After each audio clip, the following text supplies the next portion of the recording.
Da Inter na bola, última chegar foi Ian, perdeu pra Cachoeira, pela meia, pra Isaac de primeira, o bolão na ponta pra Emerson, bateu cruzado, ele é chance pro gol!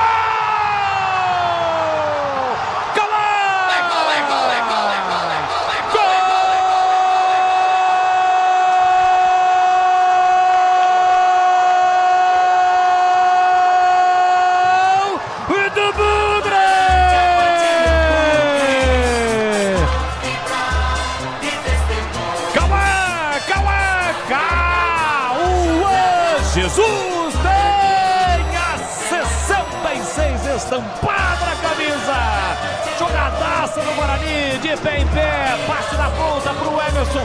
Ele não cruza, ele fez uma assistência pra Cauã Jesus, que fecha já dentro da pequena área como um autêntico centroavante. Desvio fatal, desvio letal pra colocar dentro do gol da Inter e fazer o brincão de ouro da princesa explodir.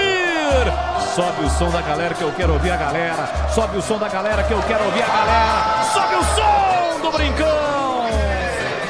Cauã Jesus coloca lá dentro, então avante.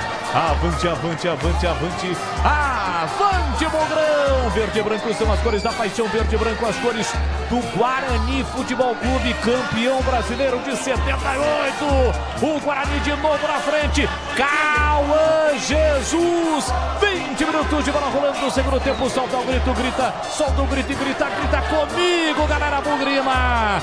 Tá registrado no brinco. Guarani 2, Inter de Limeira 1. Saulo não chora não, goleirão. A bola dorme no fundo da sua rede. E o detalhe do gol, me conta, Breno Beretta. O detalhe é que a trama de passes do ataque do Guarani funcionou perfeitamente. A triangulação nos pés do Isaac, que está jogando muito, pro Emerson na entrada da grande área. O que ele fez? Levantou a cabeça e o Emerson faz a diferença no time titular do Guarani. É muito ofensivo.